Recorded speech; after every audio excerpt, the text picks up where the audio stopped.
चलिए शुरुआत करते हैं उत्तराखंड 24 की। उत्तरकाशी दौरे पर जाएंगे मुख्यमंत्री पुष्कर सिंह धामी। यमुना घाटी के स्याना चट्टी का लेंगे जायजा, आपदा प्रभावित क्षेत्र का भी करेंगे निरीक्षण। सीएम पुष्कर सिंह धामी आपदा प्रभावित परिवारों से भी मुलाकात करने वाले। उत्तरकाशी में जिस तरीके से आपने देखा कि कैसे हालात बने धराली में, और उसके बाद मुख्यमंत्री पुष्कर सिंह धामी जो कि बैक टू बैक हम देखा कि किस तरीके से ग्राउंड जीरो पर पहुंचते हुए सिचुएशन को जानते हुए अधिकारियों को तमाम दिशा निर्देश देते हुए मॉनिटर रूम से बाकायदा हर एक जानकारी हासिल करते हुए।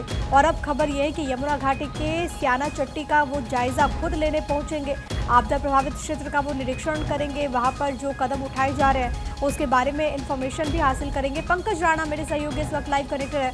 पंकज, ताजा अपडेट्स क्या कुछ आपके पास? सीएम पुष्कर सिंह धामी आज जाने वाले उत्तरकाशी।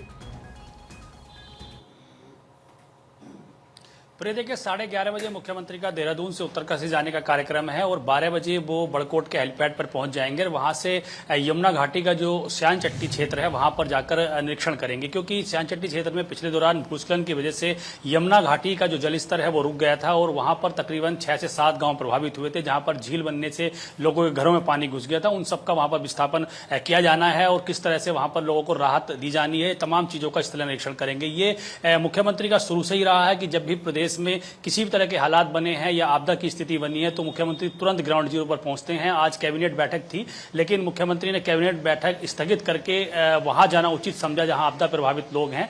वहां पर लोगों से मुलाकात करके उनसे तमाम जानकारी लेंगे, कितने लोग प्रभावित हैं, कितने घरों को नुकसान हुआ है और जो झील का स्तर है वो किस तरह से कम किया जा रहा है, क्योंकि वहां पर मुख्यमंत्री के निर्देश पर लगातार जो झील का जो प्रवाह था रुका था, जिस वजह से पानी रुका था, उसको ब्लास्टिंग करके खोला गया था और वहां से पानी निकालने की कोशिश की गई थी। हालांकि वहां से अब जलस्तर काफी कम हो गया है।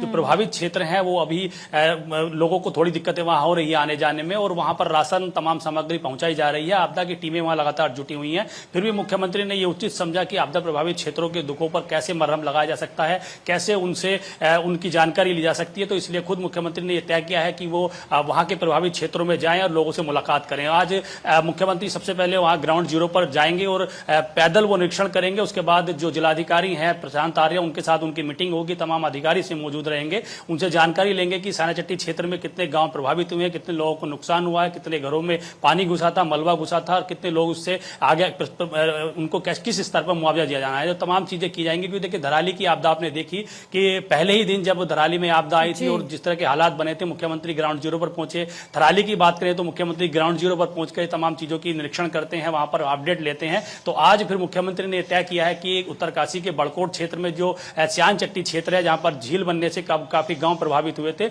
उन लोगों के बीच पहुंचेंगे और जो प्रभावित लोग हैं उनसे मुलाकात करेंगे, उनसे खुद जानकारी लेंगे, हर एक व्यक्ति से मुलाकात करेंगे और जानकारी लेने की कोशिश करेंगे कितने लोगों को नुकसान हुआ, कितने घरों को नुकसान हुआ और कैसे उन्हें राहत दी जा सकती है। जी पंकज, एक छोटा सा अपडेट दीजिएगा कि अभी वहां पर हालात कैसे बने हुए, कितने लोगों का रेस्क्यू कर दिया गया है, उनके लिए शासन की तरफ से क्या व्यवस्था की गई अभी तक?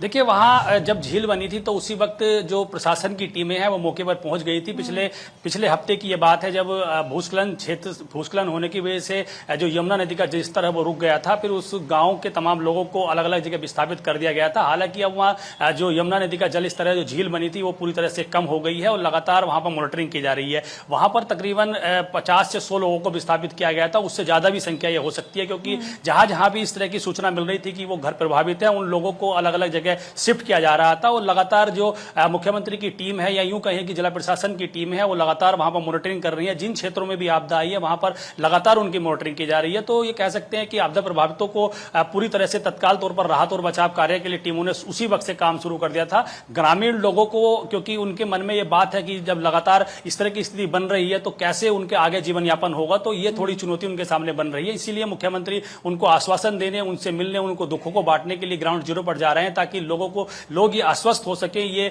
पूरी तरह से ठीक रह सकें, उनको किसी तरह का दिक्कत ना हो, पीड़ा ना हो। इसलिए मुख्यमंत्री वहां पहुंच रहे हैं ग्राउंड जीरो पर। उनसे मिलकर ये बातचीत करेंगे कि भाई कितने लोगों का विस्थापन किया जाना है, कितने लोगों को दिक्कतें वहां हो रही हैं और किस तरह का प्लान तैयार किया जाना है, क्योंकि गांव के लोगों से ही जानकारी मिलेगी। फिर डीएम स्तर पर जब बादल फटा था तो आप खुद, क्योंकि वहां पर गए धराली में, आपने देखा कि कैसे हालात बने हुए हैं, कैसे जिंदगी वापस से पटरी पर आई। ये कोशिश सरकार की तरफ से भी और खुद मुख्यमंत्री वहां पर पहुंचेंगे। बहुत शुक्रिया आपका पंकज। सच तमाम बातचीत और जानकारी हम तक पहुंचाने के लिए बढ़ेंगे आगे। गणेश चतुर्थी का आज है पावन पर्व और मुख्यमंत्री ने इसकी शुभकामनाएं दी हैं। उन्होंने अपने पोस्ट में लिखा कि गणेश चतुर्थी के आप सभी को हार्दिक बधाई। ये सीएम पुष्कर सिंह धामी की तरफ से पोस्ट किया गया है। आज प्रथम पूज्य गणेश की वंदना हो रही है, पूजा की जा रही है। तो ऐसे में मुख्यमंत्री पुष्कर सिंह धामी ने भगवान गणेश को नमन किया है और उनकी तरफ से एक तस्वीर भी साझा की गई है प्रभु की, और साथ ही साथ उन्होंने समस्त प्रदेशवासियों को विघ्नहर्ता गणेश जी से कामना की है कि सबको खुशहाली मिले। खिलाड़ियों को आउट ऑफ टर्न सरकारी नौकरी देने का ऐलान। उत्तराखंड सरकार दे रही है आउट ऑफ टर्न सरकारी नौकरी। राष्ट्रीय और अंतर्राष्ट्रीय स्तर पर पदक जीतने वाले खिलाड़ियों को नौकरी मिलेगी। मुख्यमंत्री पुष्कर सिंह धामी ने इसको लेकर के पोस्ट करके जानकारी भी दी है। निर्णय दमदार, काम असरदार, इस बात का वो जिक्र कर रहे हैं। आउट ऑफ टर्न सरकारी नौकरी मिलेगी। जिन लोगों ने राष्ट्रीय और अंतर्राष्ट्रीय स्तर पर विजेता जो हुए, जिन्होंने पदक जीता, उनको सरकार नौकरी देने का काम करेगी। खिलाड़ियों को लगातार प्रोत्साहित करने के लिए प्रदेश सरकार अलग अलग योजनाएं भी चला रही है। बड़े बड़े खेलों का आयोजन भी हम देखते हैं कि कैसे यहाँ पर उत्तराखंड में हाल के दिनों में हुआ है। और अब सीएम धामी की तरफ से खिलाड़ियों को एक बार फिर से तोहफा देते हुए फैसला लिया गया है कि उन्हें सरकारी नौकरी मिलेगी। इधर प्रदेश के 4 जिलों में बारिश का येलो अलर्ट जारी कर दिया गया। देहरादून, पौड़ी, नैनीताल, बागेश्वर में बारिश का अलर्ट जारी हुआ है। 28-29 अगस्त के लिए भारी बारिश का ऑरेंज अलर्ट है। पर्वतीय क्षेत्रों में बिजली गिरने की भी संभावना है। मौसम विभाग ने लोगों को सतर्क रहने की सलाह दी है। नदियों और नहरों के किनारे से सतर्क रहने के निर्देश दिए गए हैं। उत्तराखंड के 4 ऐसे जिले जहां पर बारिश का येलो अलर्ट मौसम विभाग की तरफ से लोगों से कहा गया है कि वो बहुत ज्यादा सावधानी बरतें, क्योंकि लगातार बाढ़ बारिश का कहर देश के बड़े हिस्से में देखने को मिल रहा है। और अब उत्तराखंड के 4 ऐसे जिले, खासतौर पर देहरादून, पौड़ी, नैनीताल, बागेश्वर में मौसम विभाग ने अलर्ट जारी कर दिया है। 28 और 29 तारीख के लिए अलर्ट है। खासतौर पर जो पर्वतीय इलाके हैं वहां पर बिजली भी गिरेगी और ऐसे में लोग बहुत ज़्यादा सावधानी बरतें। लोगों से सतर्क रहने के बाद स्थानीय प्रशासनिक महकमा भी कह रहा है। उत्तराखंड के 4 ऐसे जिले, हालांकि इससे पहले भी उत्तराखंड के कई हिस्सों से आपने वो तस्वीर देखी जब कैसे भूस्खलन से एक बड़े हिस्से प्रभावित हुए हैं उत्तराखंड में अलग अलग जगहों पर। वैसी तस्वीरें भी भारत 24 ने आप तक पहुंचाई। और अब लगातार बारिश को लेकर के 4 ऐसे जिले जहां पर ज़्यादा बारिश होगी और इसका असर यकीनन मैदानी इलाकों में देखने को भी मिलेगा।